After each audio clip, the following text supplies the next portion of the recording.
Hello to all, स्वागत है आपका यूट्यूब चैनल के अंदर। आज हम बात करने वाले हैं इनफर्टिलिटी के बारे में कि ये इनफर्टिलिटी की प्रॉब्लम आपकी बॉडी पे क्यों होती है और अगर ये प्रॉब्लम हो रखी है तो उसको आप किस तरीके रिजॉल्व कर पाते हैं। इनफर्टिलिटी के बारे में ये प्रॉब्लम आजकल के बारे में बहुत ही ज़्यादा आम बात है और आज के डेट के अंदर हम देखें तो लाइफस्टाइल की वजह से ये प्रॉब्लम काफ़ी ज़्यादा बढ़ती है। और ये भी देखने को मिला है जिसका बैड लाइफस्टाइल रहेगा उनकी लाइफ के अंदर ये प्रॉब्लम सबसे ज़्यादा है। ना केवल मेन, वुमेन्स भी काफ़ी ज़्यादा परेशान है इस प्रॉब्लम की वजह से। आज के वीडियो में हम इसी टॉपिक के ऊपर बात करेंगे कि इनफर्टिलिटी की प्रॉब्लम को आप किस तरीके से आप रिजॉल्व कर सकते हैं, प्रॉब्लम को किस तरीके से आइडेंटिफाई कर सकते हैं और किस तरीके से आप मॉडर्न साइंस को यूज़ करके अपने इस प्रॉब्लम को काफ़ी हद तक कम कर सकते हैं या इस प्रॉब्लम से निजात पा सकते हैं। फर्स्ट ऑफ ऑल, चैनल पर अगर आप न्यू हैं तो चैनल को सब्सक्राइब करें, बेल आइकन को प्रेस करें ताकि आपसे अपकमिंग वीडियो की नोटिफिकेशन मिस ना हो और इस तरीके के लेटेस्ट कंटेंट जो हम डालते हैं जो कि आपके बिजनेस को बूस्ट करने में आपकी हेल्प करें, ये कंटेंट आपसे मिस ना हो। फर्स्ट, इनफर्टिलिटी क्या होता है? एक कपल जिनकी एज 35 ईयर से ज़्यादा है और 1 साल से लगातार वो ट्राई कर रहे हैं, ट्राई करने के बाद भी अगर बेबी कंसीव नहीं हो पा रहा है, देन उनको डॉक्टर के नज़रिए के द्वारा इनफर्टाइल कपल की कैटेगरी में डाला जाता है।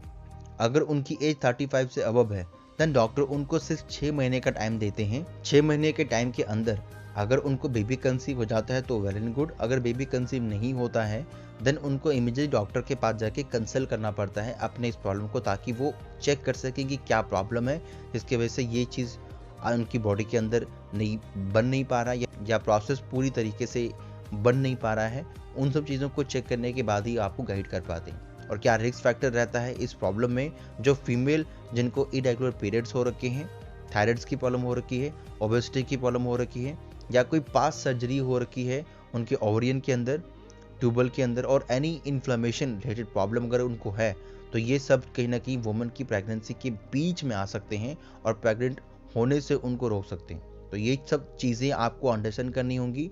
अगर आपको पहले से कोई कैंसर की प्रॉब्लम है या कोई पास्ट हिस्ट्री है आपकी जहाँ पे आपने रिसेंटली कोई प्रेगनेंसी आपका लॉस हुआ है या कोई सर्जरी हुई है, तो प्रेगनेंसी करते टाइम स्ट्रगल कर सकते हैं। आपको अगर ये सभी प्रॉब्लम है जो मैंने आपको ऊपर शेयर करी, देन कहीं ना कहीं आप एक चीज़ आप अंडरस्टैंड करें, आपको एक एक्सपीरियंस इनफर्टिलिटी स्पेशलिस्ट से आपको मिलना पड़ेगा और वो स्पेशलिस्ट आपकी हेल्प करेगा इस प्रॉब्लम के अंदर, आपको बहुत सारी चीज़ें गाइड करेगा जिसको फॉलो करके आप अपनी प्रॉब्लम को काफ़ी हद तक कम कर पाएंगे। नाउ लेट डिस्कस कि क्या बेसिक इन्वेस्टिगेशन कर सकते हैं आप डॉक्टर से, जो कि डॉक्टर आपकी इस प्रॉब्लम को इजी तरीके से आइडेंटिफाई कर सके और आइडेंटिफाई करने के साथ साथ आपकी हेल्प भी कर सके ताकि आप इस प्रॉब्लम को सॉल्व कर सकें। फर्स्ट, वो आपका अल्ट्रासोनोग्राफी करते हैं फीमेल की, जिसमें डॉक्टर यूट्रस एंड ओवरीज देखेंगे कि उसमें कोई गांठ तो नहीं है, कोई ट्यूमर तो नहीं है, कोई इन्फ्लेमेशन तो नहीं है आपके यूट्रस और ओवरीज के अंदर।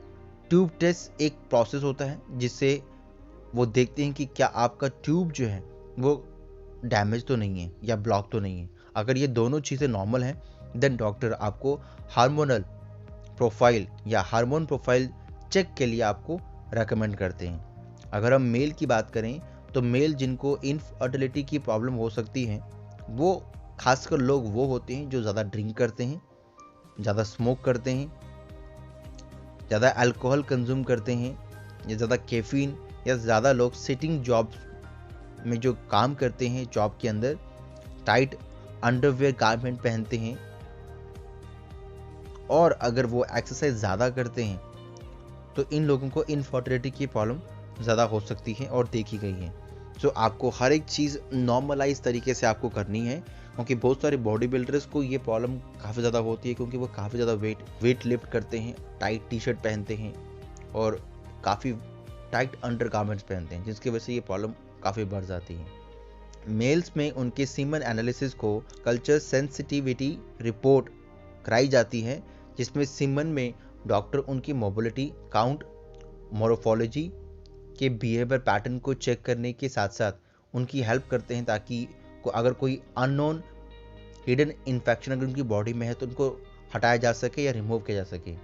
मेल पर्सन को थायराइड और डायबिटीज़ का अगर लेवल सबसे ज़्यादा है तो ये कहीं ना कहीं प्रॉब्लम बन सकती है उनकी इस प्रोसेस को कंप्लीट करने के लिए। ट्रीटमेंट क्या रहता है, फीमेल्स में डॉक्टर ट्रीटमेंट के लिए उनके फर्स्ट ऑफ ऑल उनके हार्मोनल इम्बैलेंस को चेक करते हैं, लाइक थायराइड और प्रोलैक्टिन लेवल उनका किस तरीके से है, किस स्टेज पे है। इन दोनों चीज़ों को चेक करने में अगर सब कुछ चीज़ आपको नॉर्मलाइज मिलती हैं या डॉक्टर को सब कुछ चीज़ें नॉर्मलाइज दिखती हैं, देन बहुत सारी वुमेन प्रेगनेंसी के टाइम बेबी कंसीव कर जाती हैं। जिन वुमेन को यूट्रस में इन्फेक्शन रहता है उनका ट्रीटमेंट प्रॉपर हो जाता है, देन वो कंसीव कर जाती हैं। ओनली मेंस्ट्रुअल इरेगुलरिटीज वाली वुमेन्स में ये प्रॉब्लम रह जाती है। ओवुलेशन ड्रग्स डॉक्टर्स प्रिस्क्राइब करते हैं जिससे पेशेंट कंसीव कर जाते हैं, बट अगर इससे भी नहीं हो पाता है देन कहीं ना कहीं प्रॉब्लम उनको अराइज होती है। नाउ हम बात करते हैं ये IUI क्या होता है। IUI means intra uterine insemination. ये केसेस होते हैं जिसमें ओवुलेशन इंडक्शन कराया जाता है, जो वुमेन को दी जाने वाली ड्रग्स होती हैं, और ये ड्रग्स ऐसी होती हैं जो मेल भी कंज्यूम करते हैं। मेल अपना सीमन एनालिसिस डॉक्टर्स को देते हैं, हॉस्पिटल में आके अपना सैंपल देते हैं और उन सैंपल्स को प्रोसेस करते हैं। जितनी भी इम्प्योरिटीज़ रहती हैं, प्लाज्मा रहता है, उनको सेपरेट किया जाता है so that only purified sample ही वुमेन्स की यूट्रस में डाला जा सके।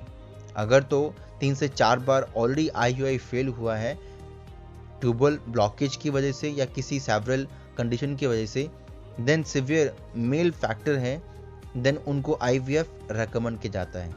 ये IVF क्या होता है, IVF means in vitro fertilisation. एक प्रोसेस रहता है जिसमें वुमेन्स अपने पीरियड्स के सेकंड डे हॉस्पिटल में आती है, सोनोग्राफी की जाती है उनकी, उसके बाद हार्मोनल प्रोफाइल चेक किया जाता है।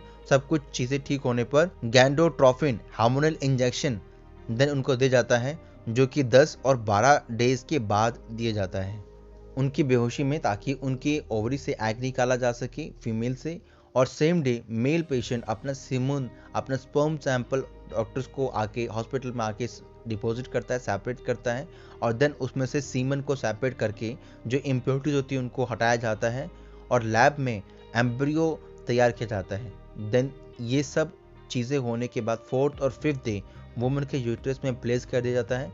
अगर तो मेल स्पर्म कम है बट वो अपने ही स्पर्म से कंसीव करना चाहते हैं, देन उनके लिए ICSI टेक्निक हेल्प करती है, ईच जिसमें सीमन सैंपल प्रोसेस करके एक स्पर्म को डायरेक्ट इंजेक्ट किया जाता है। ओएसिटी एक ऐसा प्रोसेस है जो कि काफ़ी ज़्यादा हेल्प करता है लोगों को इस प्रोसेस को कंप्लीट करने में। मेल पेशेंट में अगर स्पर्म ना हो, मिले ना, या बिल्कुल भी शो नहीं करे उसके अंदर, या वीक हो, देन उनके लिए टैसा पैसा लाइक टेक्नोलॉजीज होती हैं जो हेल्प करते हैं आपके इस फर्टिलिटी की प्रॉब्लम को सॉल्व करने के लिए। फर्टिलिटी प्रिजर्वेशन टेक्निक की मदद से जिन वुमेन्स को कैंसर डायग्नोसिस की प्रॉब्लम रह चुकी है पास्ट के अंदर, उनको केमोथेरेपी की नीड होती है।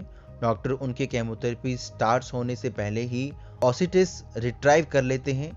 अगर तो वुमेन को किसी भी रीज़न से प्रेगनेंसी पोस्टपोन या डिले करनी होती है तो उनके लिए ओसिटी रिट्रीवल एंड वोटिफिकेशन टेक्निक अवेलेबल है फीमेल के लिए। ये श्योर करता है कि फ्यूचर में आप अपनी प्रेगनेंसी को अचीव कर सकें। इनफर्टिलिटी आप साइंस के नज़रिए से अगर देखें तो कोई खास बड़ी प्रॉब्लम नहीं है। एडवांस टेक्नोलॉजी की मदद से आप इनफर्टिलिटी की प्रॉब्लम को काफ़ी हद तक सॉल्व कर सकते हैं। सो ये कुछ चीज़ें थी, कुछ टिप्स थी और कुछ रिकमेंडेशन था जिनकी वजह से अगर आप एक अच्छे इनफर्टिलिटी स्पेशलिस्ट को अगर आप ढूंढते हैं, उनसे बात करते हैं, तो काफ़ी हद तक आप इस चीज़ को अपनी बॉडी में कंट्रोल कर पाएंगे और जो प्रॉब्लम आप फेस कर रहे हैं उस प्रॉब्लम से आप निजात पा सकते हैं। नाउ हम बात करते हैं एटॉमिक के अंदर ऐसे कौन कौन से प्रोडक्ट हैं जो आपको इनफर्टिलिटी की प्रॉब्लम में आपके काफ़ी ज़्यादा हेल्प कर सकते हैं। फर्स्ट ऑफ ऑल आपको यूज़ करना है हेमोहिम। हेमोहिम के अंदर आपको 60 सैशे मिलते हैं, जिनको आप पर डे के अंदर आप 2 सैशे या 1 सैशे आप कंज्यूम कर सकते हैं एम्प्टी स्टोमक, और एम्प्टी स्टोमक कंज्यूम करने के बाद आप गुनगुना पानी पी सकते हैं आधा घंटे के बाद। नाउ आप इसके साथ साथ आप कंज्यूम कर सकते हैं एटॉमिक का ओमेगा 3। ओमेगा 3 आपको 120 कैप्सूल देता है और 120 कैप्सूल के अंदर आप अगर चाहें तो इसको खाना खाने से पहले और या आप खाना खाने के बाद भी आप इसको कंज्यूम कर सकते हैं। आपको एक दिन के अंदर आपको 2 टैबलेट्स कंज्यूम करनी होती हैं, मॉर्निंग और इवनिंग, जिसमें आपकी बॉडी के अंदर जो भी एक्स्ट्रा फैट आपकी बॉडी में जमा होगा और जो भी नसेस आपकी ब्लॉक होंगी, जो भी प्रॉब्लम आपको आ रखी है, उस प्रॉब्लम में आपको निजात दिलाने में आपकी हेल्प करेगा। एटॉमिक स्पिरुलिना, जो कि आपको 60 टैबलेट्स मिलती हैं, 60 टैबलेट्स आपको कंज्यूम करनी होती खाना खाने के बाद। आप इस प्रोडक्ट को 1 टैबलेट्स आप कंज्यूम कर सकते हैं 3 टाइम्स इन डेली, यानी कि मॉर्निंग में, आफ्टरनून और इवनिंग के अंदर, जिससे आपको स्पिरुलिना के खास बेनिफिट आपको मिल पाएंगे। लास्ट, अगर आप अपनी बॉडी को और पुशअप करना चाहते हैं तो एटॉमी पोमोग्रेनेट मिक्स फ्रूट जेली आप कंज्यूम कर सकते हैं, जो कि आपको 60 सैशे मिलता है।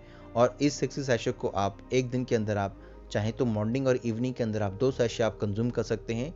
2 सैशे आप पर डे आप कंज्यूम करें मॉर्निंग और इवनिंग, जिससे थ्रू आपको पोमोग्रेनेट के खास बेनिफिट आपको मिल पाएंगे और आपकी बॉडी में जो एंटी एजिंग की प्रॉपर्टीज या एंटीऑक्सीडेंट आपकी बॉडी में जमा हो रखा है इम्प्योरिटीज की जगह, तो फ्रेश और गुड एंटी ऑक्सीडेंट्स आपकी बॉडी में डालने में आपकी हेल्प करेगा। और अगर डाइट की कहीं प्रॉब्लम आपको आती है, डाइट पूरा आप मैनेज नहीं कर पाते हैं, तो उसके लिए हम ऑलरेडी एक चैनल बना चुके हैं। टेलीग्राम चैनल पे आपको उसका लिंक मिलेगा, जो कि डिस्क्रिप्शन में आपको मिल जाएगा। वहाँ पे आप जाकर उसको ज्वाइन करें और जो भी हम डील्स डालते हैं, उस डील्स का खास बेनिफिट आप वहाँ से रिसीव कर सकते हैं। इस वीडियो के अंदर इतना ही, मिलता है आपको नेक्स्ट वीडियो के अंदर।